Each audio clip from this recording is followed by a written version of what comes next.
She was never meant to love a mafia boss, until that night changed everything. I had learned early on how to make myself small. There were advantages to being overlooked in a house that existed to be admired. I could move between rooms like air, replace a cushion, empty a trash can, fold an embroidered napkin, and nobody would notice the hands that did the work. The chandeliers were for other people. The china was for other people. The only part of the mansion that had ever felt like mine was the laundry room. A narrow well of humming machines, and the citrus-scented detergent that reminded me of afternoons I'd stolen from my mother's life. That, and the invisible ledger of debts I carried, a list of numbers and dates that lived under my ribs like a second heartbeat. I had 47,000 reasons to be very careful. $47,000 for the hospital bills left unsigned after my mother died. $47,000 that meant Brittany and I refused to breathe easy, worked extra shifts, and ate late leftovers in a studio that smelled faintly of bleach in the city. Brittany cooked for the mansion. I cleaned. She was blunt as a frying pan and twice as useful. She kept the books for both of us in a shoebox under the mattress, pencil marks and envelopes and a patience I could never repay. She also had the kind of laugh that made strangers like her. She traded that laugh for economy of speech and a knack for making things stretch. Between the two of us, the debt felt less like a sentence and more like a project, an unpleasant thing to be finished the same way you scrub out a stubborn stain, with hard, patient work. On the days I slept at all, I dreamed in the mansion's colors: warm amber in the foyer, green velvet in the library, the quicksilver flash of mirrors in the hallway. I learned the rhythms of the place, when the grandfather clock chimed, who took coffee with who, which rooms were used only for show. It became a game of timing, when to appear, when to disappear. The staff treated each other like the furniture, courteous but distant. We wore uniforms that looked expensive because they had been ironed to a specific crease, and we stayed small. If you are small long enough, you start to believe small is your truest shape. That's why the rain took me like a cleaver. I remember the night in vertical slices, the sound first, rain drumming on the hood of my coat, the hollow light of the subway entrance, the way the city smelled of diesel and wet metal. I had 3 blocks. The walk from the staff gate to the subway was a narrow, anonymous ribbon through a neighborhood that smelled of takeout and exhaust. Sometimes I timed those 3 blocks the way I timed the mansion. Fast, practiced. That night the sky was the color of pewter, and the street lamps looked like yellow teeth. I had wrapped my scarf twice around my throat and tucked my hands into my coat when 2 men came out of the dark like they'd been waiting for me. They moved with the familiarity of predators on a route. I recognized one of them because he'd been in the neighborhood before, thick, a muscle in the jaw like a clenched fist. The other was smaller, jumpy, his breath stuttering in the cold. They didn't ask for my wallet politely. They didn't fumble. They pushed me into the wet alley, and the rain dragged the sound away like a distant radio. They laughed soft and low when they saw the crest embroidered on my sleeve, when they decided what I was. One of them called out a name I didn't need to hear to understand. A faction, a color, a word used to press down on people like a thumb. I felt like a paper beneath it. Hands on my face, a boot at my ribs, the first sharp mouth of pain when a palm found the right place. I remember a metallic taste, the flash of a streetlight on the wet brick. I remember thinking of Brittany, her unfinished sandwich wrapped in a napkin on the counter, and then everything narrowed into wanting my phone back, wanting my life back. They took the phone, the wallet, the small things the city makes you carry with you like proof of existence. They left me with a grating, bright hurt and a promise that they had sent a message. When it was over, I sat on the curb until my coat soaked through, and the adrenaline rolled away and left me with a bone-deep tiredness. My ribs burned when I twisted. When I stood, it felt like someone held my torso tight and wouldn't let go. I touched my cheek and felt the warm smear of blood under the skin. I applied pressure because that's what mothers taught. You press and you don't look away. I pressed my fingers into my side until the world thinned. I told myself I could still make it to work. I told myself the mansion needed me, that it would be easier to explain a bruise than to explain an empty shift. So I walked, because that's what I did for a living, put one foot in front of the other and hope the world didn't notice when the seams frayed. By the time I reached the kitchen entrance, I was a question mark, my uniform stage-creased from the rain, my hair pinned roughly into a knot that had been compromised by water. I moved through the preparation room like a ghost. The staff glanced at me and looked away. Nobody asked. There is a grace to being invisible that becomes a shield. Brittany saw me before anyone else. She had a way of seeing past the work, a radar that missed nothing. She found me at the back of the kitchen, leaning against a stainless steel counter, and discontinued whatever script the rest of the staff followed. She put a hand on my shoulder without asking and squeezed. "You look like hell," she said, practical as inventory. "I'm fine," I lied. The words tasted of old habits. She looked like she wanted to argue. Her eyes were bright with the things that shouldn't be bright. Worry, anger, a readiness to throw a pot if someone stepped out of line.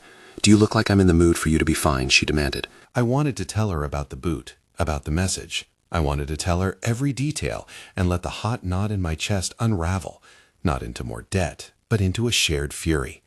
Instead, I smoothed a sleeve and said, "I'll be okay. Just stitch me up with a Band-Aid and let me work, please?"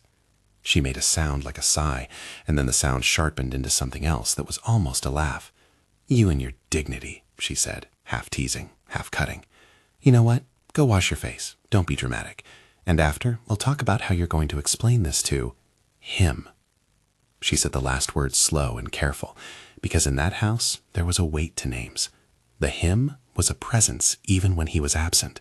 The staff spoke about him in the same low, respectful tones they used for the chandeliers. When you work for people who move with power, names become talismans.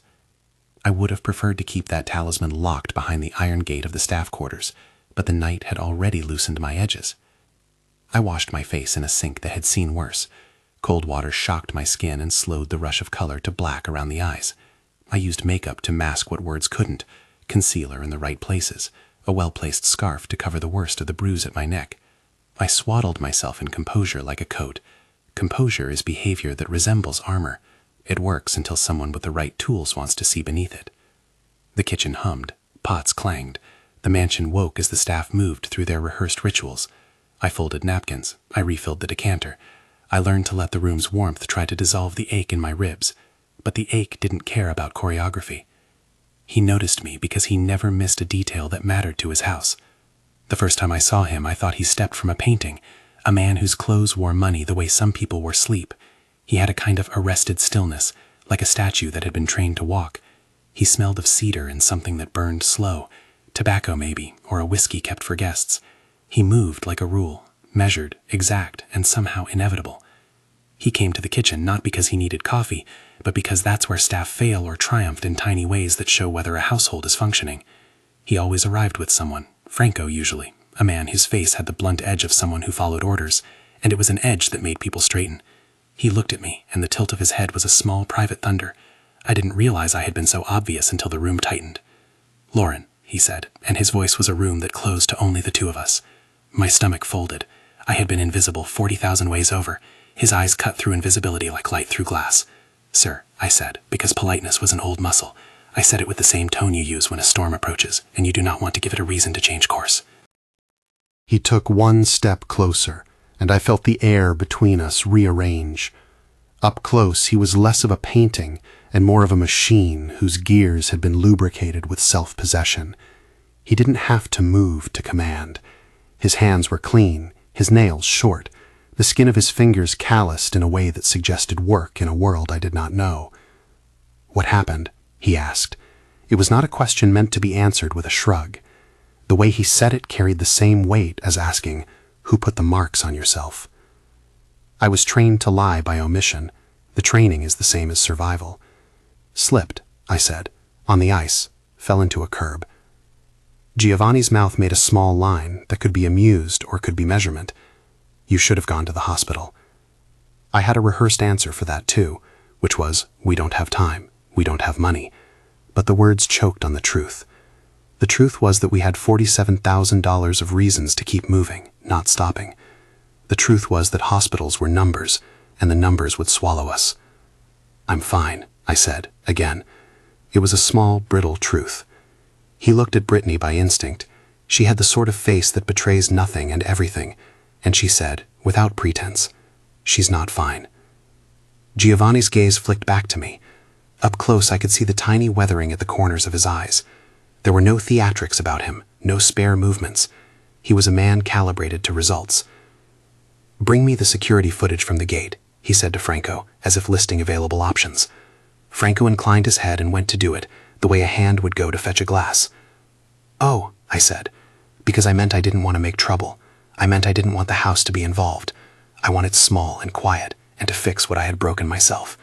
I had never wanted to be the center of a story. He looked at me like someone appraising a clock for something inside that needed winding. "Who were they?" he asked. I shook my head. I told him what I had been told. They were not random. They looked at my crest and they said something about sending a message. Giovanni's jaw did something that was almost invisible to everyone but me. It clenched. His hands, which had been still, flexed in a manner that suggested a cage of held-in motion. He nodded once. "You'll come with me," he said. I had expected an order. Instead, it was a proposition, one that carried both an invitation and an inescapable direction. Brittany's hand at my back was like an anchor. "Lauren," she warned. But there was something in her voice, practicality mixed with a seam of fear, that admitted she might not say no. I tried to give him the option of refusal. "I can go to the public clinic on my lunch break," I offered, because that is the way small people negotiate with giants, by offering to make their own compromises. He didn't smile. "No, you are not paying for this." It sounded like a closing of doors. It also sounded like a key dropped. The house moved in a different rhythm when he decided something. Men disappeared from corridors. Someone produced keys and offered directions without being asked. I watched the staff fold around his decision like water. Franco was quiet, as always, efficient to the point of being a comfort if you liked predictability. He watched me for a moment with a look that could have been concern or habit, and then he said, simply, "Get your coat." On the drive to the clinic, I could feel the city, a sliding strip of ordinary lights and wet asphalt. Giovanni drove like all his movements were calculated tasks. He spoke rarely. Once, when I flinched against the jolt of a pothole, he reached over and put a hand near my knee, not touching, but close enough to comment on the geography of me.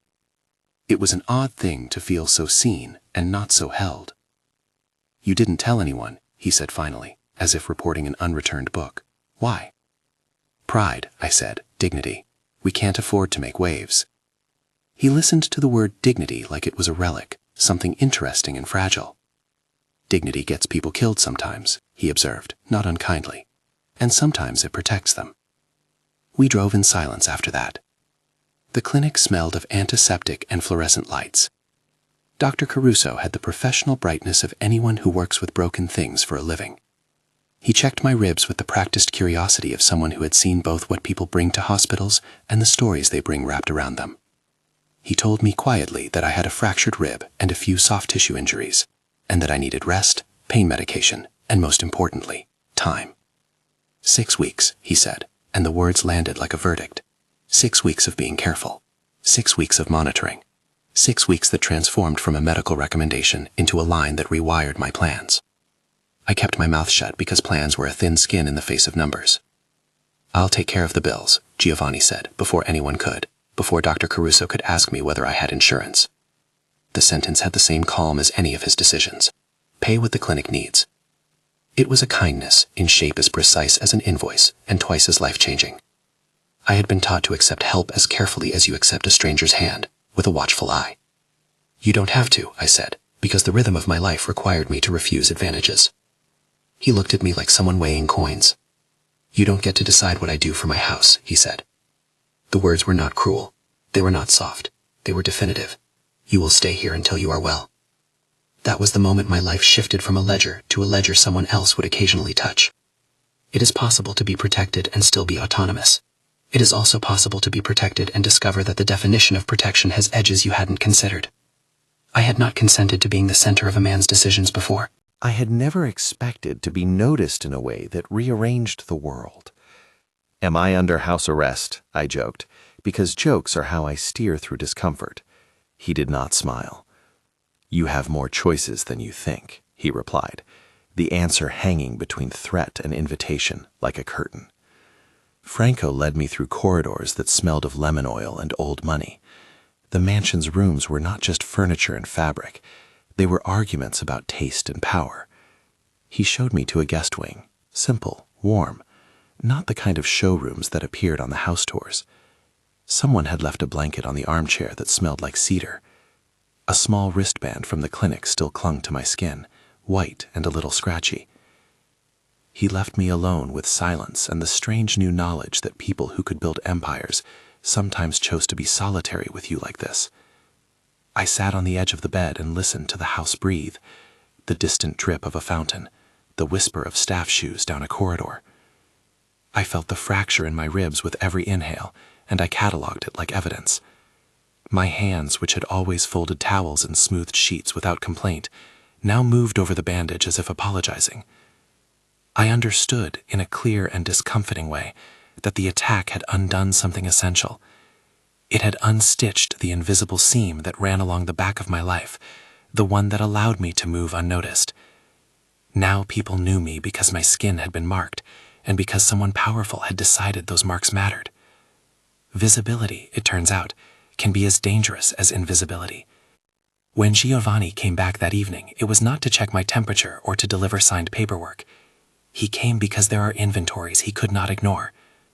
He stood in the doorway like a man looking at a model of his own property, and then he crossed the room with a step that filled the distance like a law.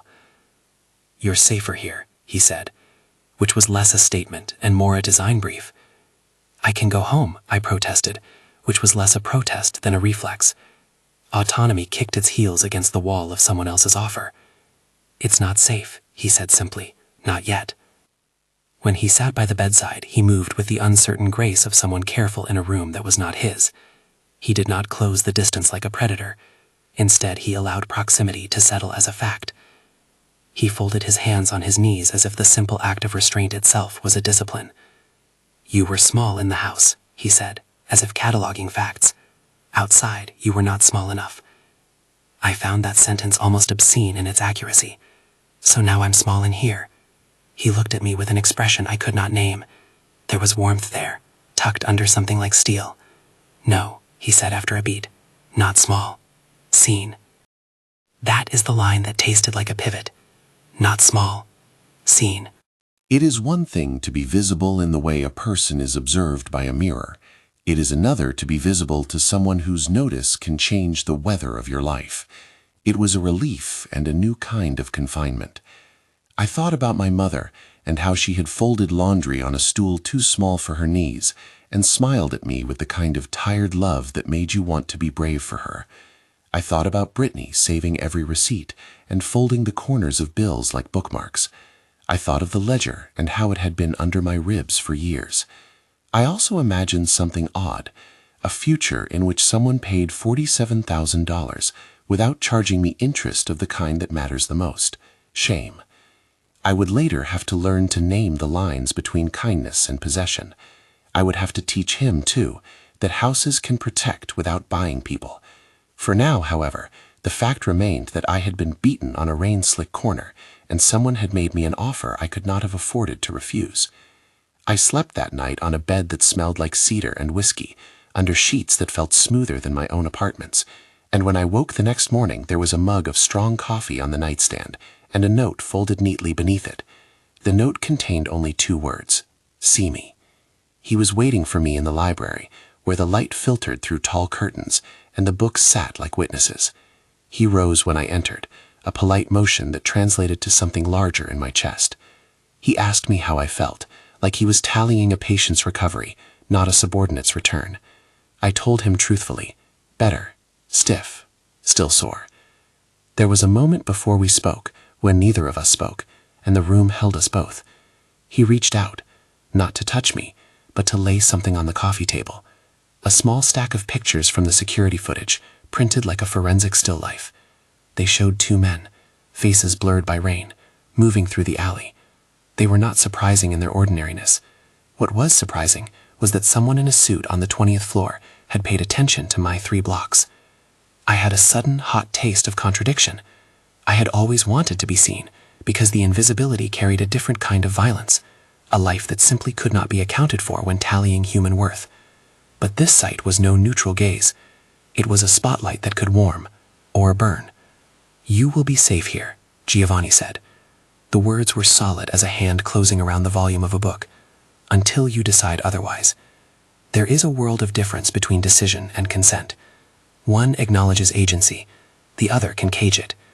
I told myself the difference existed and that I would hold to it.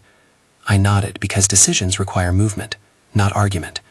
I tried to hold myself like a person on the edge of being carried by a current, alert, ready to swim if necessary. After he left, I sat in the library and traced the grain of the coffee table with the tip of my finger. The house had a way of testing edges. The attack had been a cut that opened me. Giovanni's attention was a hand that might stitch it together, or press a bandage over a wound to keep it from bleeding in the open. I kept thinking of my sister's shoebox of envelopes and how simple the arithmetic of care could be if someone would just pay the bills. At the sink later that afternoon, when I washed my hands, Brittany found me fumbling with a spoon. She said nothing at first, then, because that is how she softened her edges, she said, "He's dangerous." "Yes," I said. It was not a discovery, it was an inventory. So are guns, so is money. She looked me in the eye then, and for a moment the cook and the housekeeper were the only people in the room. "Promise me one thing," she asked. "What?" "Promise me you'll keep the ledger safe in your head," she said. "Don't let his kindness overwrite the math." I promised, because promises are part of survival too. I tucked that promise into the small pocket in my mind where I kept lists of things to do and not do. It was a flimsy anchor against a sea that had already started to swell. The night that changed everything was not a single thunderclap. It was a slow rearrangement, an assault, a decision, a car ride, the smell of a clinic, the palpability of notice.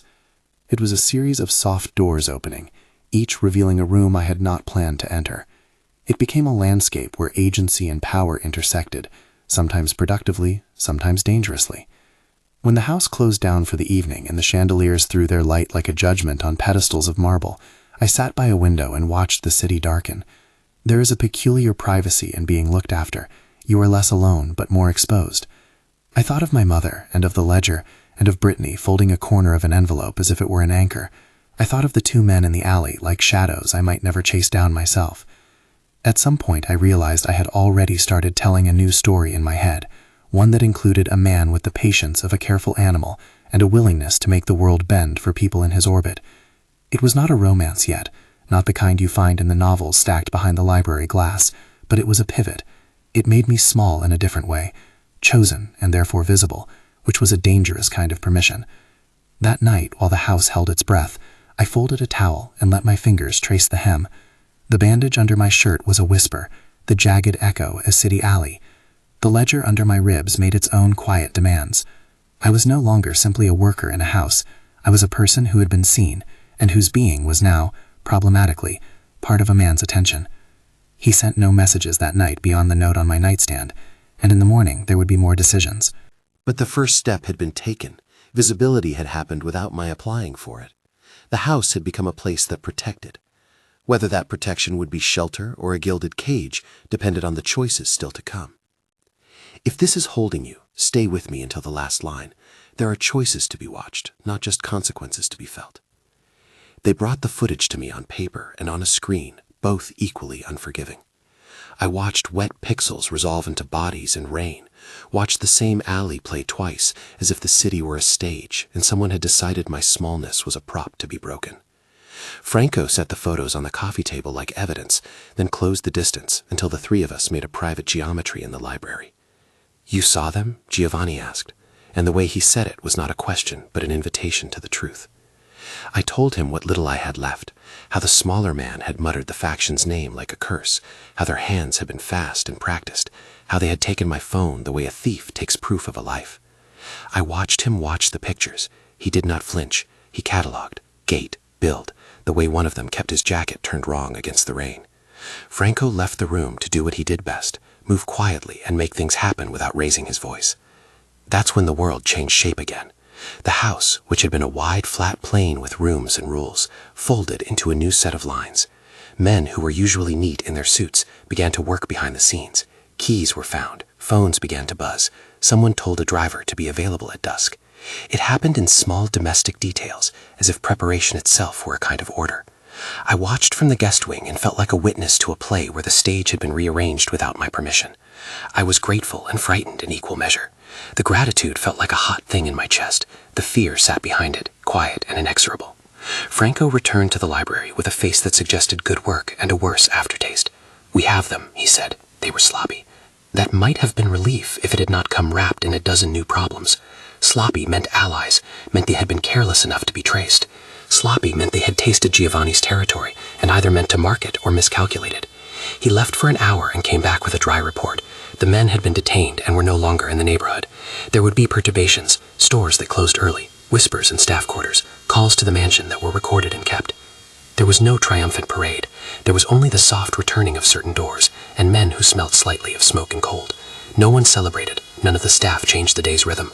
Protection in that house worked like a medicine, applied, not announced.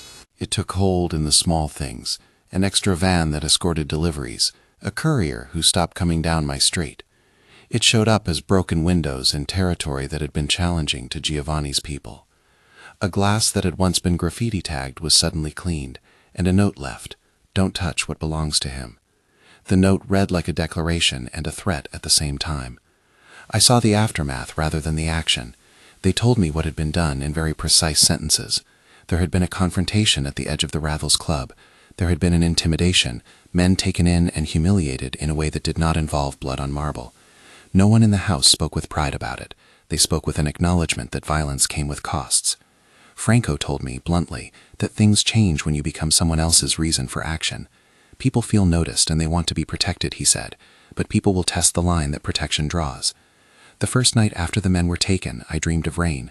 It returned in fragments, the taste of iron, the weight of a boot against a rib.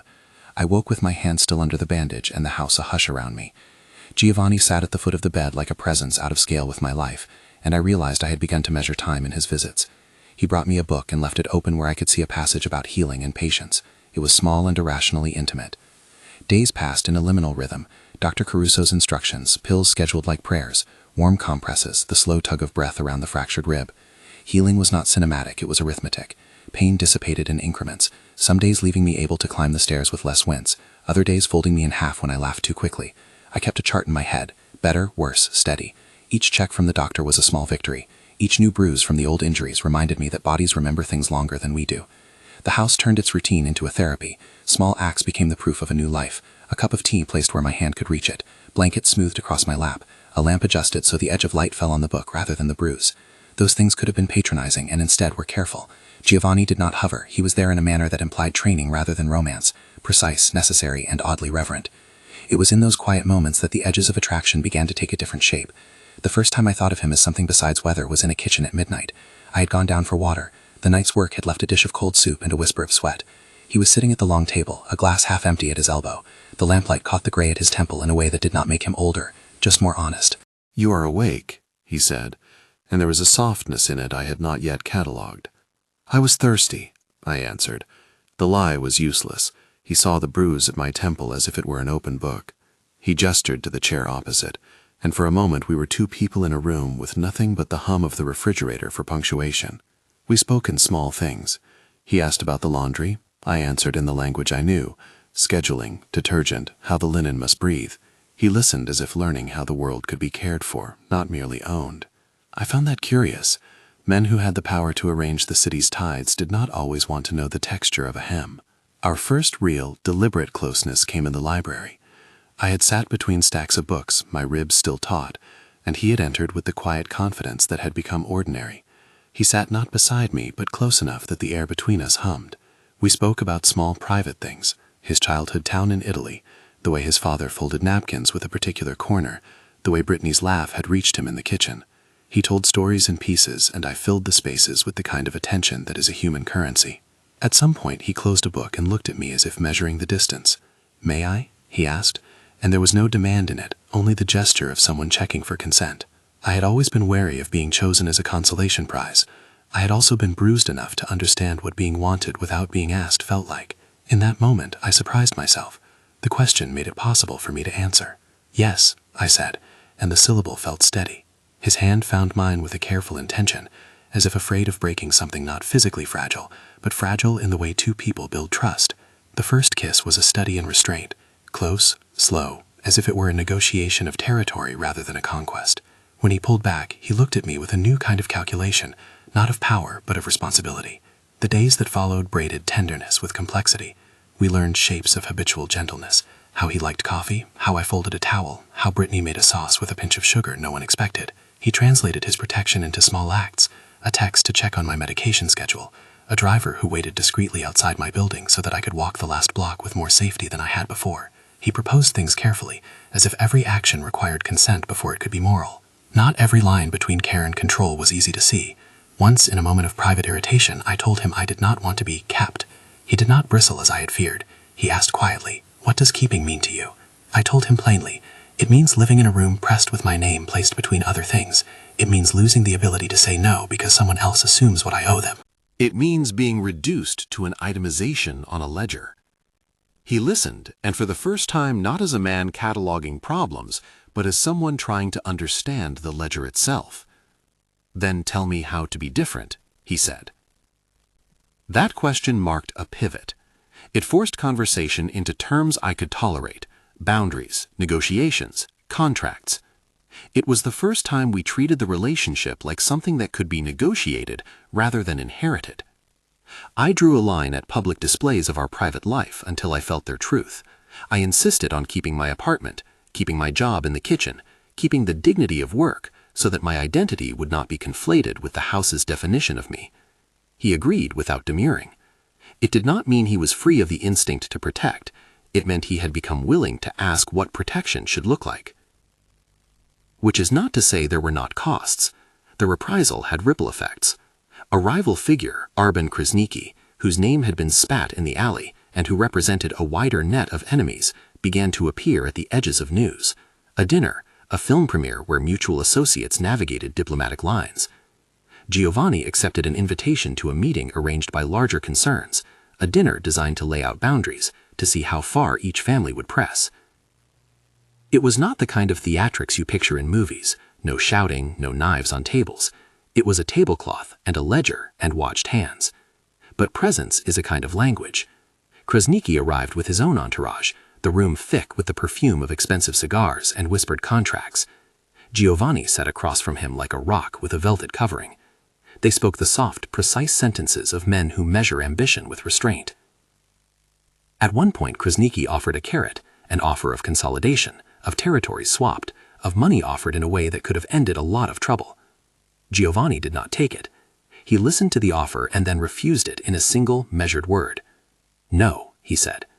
The weight of that refusal was not just in the word, but in the way he refused to be tempted by expansion when a life he had come to care for hung in the balance. The decision was less about pride than about economics, about what would be lost in buying power rather than buying peace. Krasniqi did not react theatrically. He noted, filed the refusal, and the evening continued. But the calendar rearranged itself, and news channels decided to find other stories. The ripple of the refusal moved through alleys and finances and quiet phone lines. It was not dramatic, it was consequential. When Krasniqi died some weeks later, the news arrived like a cold note. I learned it secondhand, a brief mention at breakfast, the server's tone cautious as if naming a dangerous animal. There was a hush at the mansion. Men in suits closed ranks. Francesco, who handled outside affairs, moved through the staff quarters with a face that was harder than bone. Giovanni went quiet in a way that was thicker than usual. He kept his face blank, but I watched the compulsion play across him. Someone had gone too far and paid a price. No one in the house celebrated. We were careful, as if the moral cost of the act had settled in the walls. There were whispers that the death would bring a different order, new players, aggressive tendencies, and instability in police attention. Franco's voice, when I heard it that night, had a brittle edge I had not known. "This is not a game," he told me. "When a man falls, other men move. People get braver, or they get desperate." I saw Giovanni in that period holding himself like someone who had bartered a piece of his soul. He moved through the house, but left a faint trail of something like sorrow. He didn't make speeches. He didn't boast. At night I would catch him at the window, hands folded, watching a city that had not been made for him, and that simultaneously feared and bowed to him. He stared like a man trying to measure the cost of protecting a life that he had become entangled with. My own response was complicated. I felt relief. We had been spared the immediate danger that had sat like a shadow in my hallway. but there was emptiness where clarity might have been. I had not wanted to be a fulcrum for men to exert power. I had wanted to be safe and to keep my feet on the ground. Instead, I had become a lever. It forced conversation.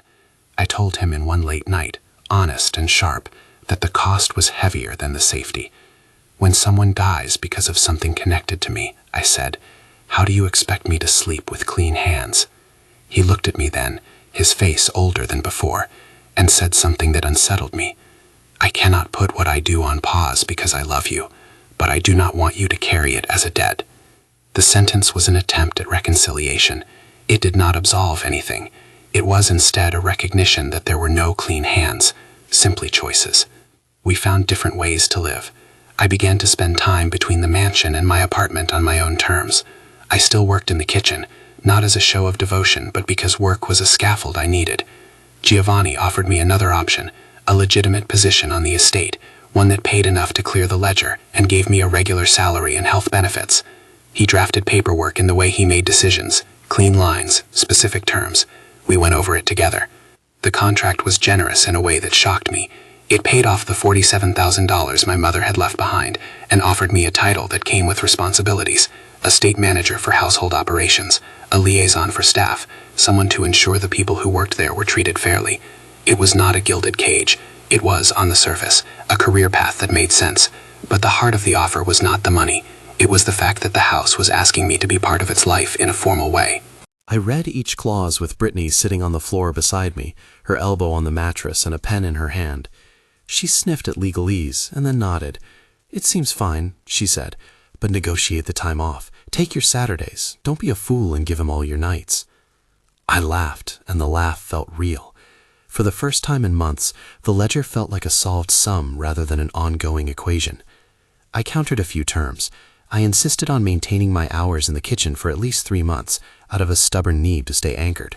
I also insisted on retaining my apartment, on choosing when the relationship was something private and when it might be public.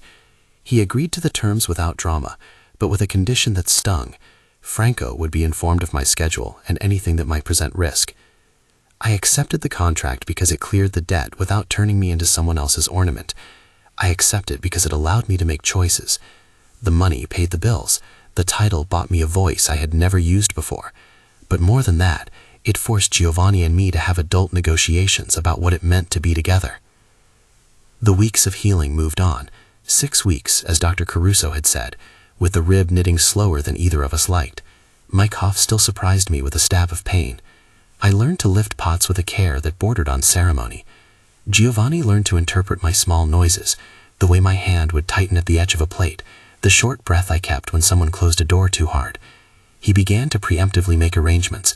He moved heavy boxes without fanfare, and he brought me soup in the boxes Brittany had always used to carry leftovers. Tenderness became lingua franca. Intimacy crept into a rhythm that had rules we both helped set. We did not hide what we were doing, but we did not advertise it. Our sex was not shameful nor decadent. It was careful and often clumsy at first because my body had been through its own battle. We learned to negotiate consent through small acts. A look that said, "Are you sure?" A hand placed on my knee as an offer, a whispered question. When we reached for each other, it was with discussion and droves of tenderness. The nights I felt safe enough to let a touch be more than a diagnosis. He read my face and moved with the precision of someone who knew the value of not breaking the fragile. Brittany watched the changes with a mixture of suspicion and relief. Once when Giovanni was late from a meeting and I was fretting, she sat down and handed me a spoonful of stew. "You can love the good parts of a man and still call him on the bad ones," she said. "Don't let pretty words do the work of teeth." That became a rule I repeated to myself. I asked him to do things. I told him when I was uncomfortable with the presence of security at my door. He adjusted. I asked him not to make decisions about my work without consulting me first. He agreed and then tested himself on it with small gestures that mattered, letting me decide whether to accept an offer for a new line cook or whether to hire overtime for staff during holiday events. The world beyond the walls pressed in with a steady insistence. The city lived and moved and produced news that touched us in dull ways. Court filings, a rumor of police interest in organized groups, long articles that reduced complicated lives to summaries. I tried not to let it pull me. I still folded napkins with the same hand, And sometimes, in the quiet of the pantry, the sameness returned like an old friend. But the night that changed everything continued to echo. I would wake sometimes and remember the alley as if the air had teeth. The memory never left, and I learned to carry it like a scar, visible at times, hidden at others, always shaping the way I moved. Giovanni knew about the scar and took care not to show it as trophy. There were moments, though, when it flashed up without his arrangement. An armored man would come too close and I would flinch. A hand on my door at night would make my pulse stutter. He would watch the way my eyes widened, and he would, without much fanfare, remove the cause. He paid the clinic bill and then the mortgage on my mother's apartment, which was larger than I had expected and smaller than the weight it removed. The money cleared like a plausible sunset. When the last check was signed, I felt a loosening that was practical and seismic. I told Brittany, and she cried in a way that surprised both of us, quiet and animal, then folded me like one might fold a tablecloth after a meal. "You can breathe," she said, as if the act of saying it allowed us both to inhale more fully. I accepted the job formally at the mansion 2 weeks before Dr. Caruso declared me cleared in a technical medical sense. We drafted a ceremony that was small, a lunch with the senior staff, a handshake, a formal envelope with a salary advancement. Giovanni sat across the table and watched as I signed. The pen felt heavy in my hand, not because of ink, but because of the accumulation of choices that led there. To sign one's name with that kind of confidence is a small miracle sometimes. Outside the mansion, the underworld adjusted. New people tried to push old lines. There were nights when sirens sounded like background static, and days when the staff whispered about the implications of alliances. Franco's warnings did not cease. He told Giovanni that the world would test anyone who made choices against the grain. Weakness invites pressure, he would say. Attachment becomes bargaining chips. Giovanni listened. In the quiet after a heated conversation, I would find him staring into a decanter until the room dimmed. At a certain point, a decision was needed that had nothing to do with ledgers or contracts. I remember standing on the terrace at dawn, wrapped in a robe that was not mine, the city below a smear of steel and glass. The sky, for the first time in months, felt like a clean thing. He came up behind me and leaned on the balustrade, giving the morning a profile that made the air thinner. "Are you afraid?" he asked. I thought of the alley and the way the men had felt like certainty. I thought of resilience and ledger balances, and the way Brittany had folded a corner of a bill like a talisman. "Sometimes," I said, "but I am also tired of living by fear." He turned to me then, in the light, and there was something in his face I had come to recognize as simplest and most complicated. The man who could arrange 1,000 things, but always began with this question: what would make her safe and allowed to be herself? "I can't give you a life without risk," he said, "but I can try to keep the parts you can't bear from breaking." "And what do you want?" I asked. I had not asked him often enough what he wanted. We had been solving problems in pieces like a math exercise. For the first time, we were talking about the human geometry of it. He hesitated. For a moment, he was simply a man, the way the light fell across his cheek showing small flaws, small histories. "I want you," he said. No vow, no empire swearing, just an element of simple hunger and need. I want us. I thought of how little I had expected to want someone like him, and how little I had expected him to want me in return without claiming me as prize. I thought of the ledger, now dwindling. I thought of Brittany's hands and my mother folding a towel. What I wanted, suddenly not ledger numbers, but a shape of life, was to be seen and chosen and allowed to be more than a reason for someone else's actions. "I want us too," I said. There was not a cinematic kneeling or a ring in a velvet box. We had never been characters made to fit tidy frames. Instead, we made a list of small things, ways to show that we cared that would not step on autonomy. We agreed on a signal when either of us felt the other overstepping. We agreed that I would keep my apartment unless I chose otherwise. We agreed on staff meetings where both of our voices would be heard. He agreed to speak to Franco about reducing overt security presence at my door unless I requested it. We built our life like two people assembling furniture together. sometimes clumsy, sometimes 3 screws short, but mostly functional. The 6 weeks ended with a visit to Dr. Caruso. He tapped ribs with a practiced hand, listened to lungs clear, and nodded in that way doctors do when they approve of a body's stubborn capacity to knit itself back together. "You're healed enough," he said. "Not unbroken, not without memory, but healed." He cleared me for normal activity and told me to keep an eye on the pain. I left with a paper that was both a medical certificate and a kind of permission. That night, we celebrated in a way that was not ostentatious. A small dinner for staff, Brittany in her element, the kitchen full of warmth and laughter. The mansion, for once, was not a chessboard. It was a house where people ate and joked and put their elbows on polished surfaces without fear that the gestures would be read as strategy. I served some of the food myself, moving through the kitchen like the woman I had always been. The new job had not hollowed out the old one. It had merely given me options. Later, Giovanni handed me an envelope in a corner of the pantry, away from prying eyes. Inside was the final statement that closed my mother's medical account. The numbers were cleared. The sting in my chest softened in a way that decimals could not fully explain. I cried then, quietly, and had to steady myself against the counter. He stood near me and did not hug me in public, but he placed his hand at the small of my back in a way that said what he could not in words. "This changed everything," he murmured, because the truth of the title was not a marketing line, but a fact. It had. The alley, the rain, the bruise had broken and remade structures. But the thing that felt most like change was not the violence and not the money. It was the shifting of the axis by which I navigated my life. I had been small by circumstance and had been made visible by trauma. Visibility had frightened me, but it had also allowed me to make choices that had been otherwise impossible. There were costs I could not erase. The neighborhood had its own dynamics. Some nights I still looked over my shoulder. There were mornings when the news would carry a string of events that made my stomach turn.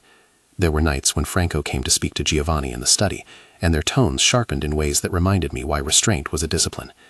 Giovanni did not pretend that his world was clean. He did not dress up violence as valor. He carried it like a ledger, with stains. We learned to live with the stains by naming them. We spoke about consequences. He would not let his men act like reckless children. He had been tested. He had chosen restraint in some places and decisive action in others. He paid for it by losing the illusion of simple choices. He paid for it by being aware that his decisions had ripple effects that reached into kitchens and into the small apartments people called home. I learned, too, that loving someone like him was not a surrender, but a negotiation that required me to constantly claim my will. I refused to disappear into his life. I asked, sometimes sharply, for the things that made me human: privacy, work that mattered, the capacity to help Brittany in her own life. He learned to let me fight for those things. He learned to step back when I said no, and to step forward when I asked for help. The resolution was not cinematic. There was no public proclamation. Our acknowledgement was a dawn on the terrace shared between two people who had negotiated scars and contracts, and the more dangerous thing, feelings. We stood together as the city loosened into light, and he folded his hand into mine, not as someone taking possession, but as someone offering company for a road he could not travel alone. "I know what this cost," I said. "I know you didn't make the world soft." He squeezed my hand. "I know," he said, "and I will spend whatever I must to keep the people I care for safe. But I also want you to keep your hands in the world." "Then promise me," I said, and I meant it in the practical way we had learned to mean things. "Promise me you won't make decisions about me without me." He looked at me for a long time, and I could tell he was weighing the moral currency of the promise. Then he nodded and said quietly, "I promise." It was not an absolution. It was not a guarantee that nothing bad would happen. It was, instead, a commitment to try, to choose together the boundaries that would hold. That was a promise I could live with. We watched the sun steal color into the sky, and I thought of the ledger that had once lived under my ribs. It was not gone. Numbers can linger in memory like ghosts, but the numbers no longer had the capacity to define me. I had a title now, and a job that allowed me to keep my feet in two worlds. I had money that did not come with strings tied to shame. I had a sister whose laughter made the room smell like life, and I had a man who imperfectly wanted to learn how to offer protection without possession. The night had changed everything, because it made me visible. It forced choices, and choices are the only furniture worth building a life around. I had been small long enough to see what being seen could do when wielded without cruelty. I chose him. He chose me. We chose the work of making a life that would admit danger and still cultivate tenderness. When we finally left the terrace, I felt the light settle on my face like a currency of its own. The city had a long history and a longer appetite, but there was something else now. Two people who had agreed to live in its margins while insisting on the rules that kept the other real. If this story left you thinking about what price you're willing to pay for protection, or how you'd balance freedom and safety, tell me in the comments. I'd like to know where your line lies.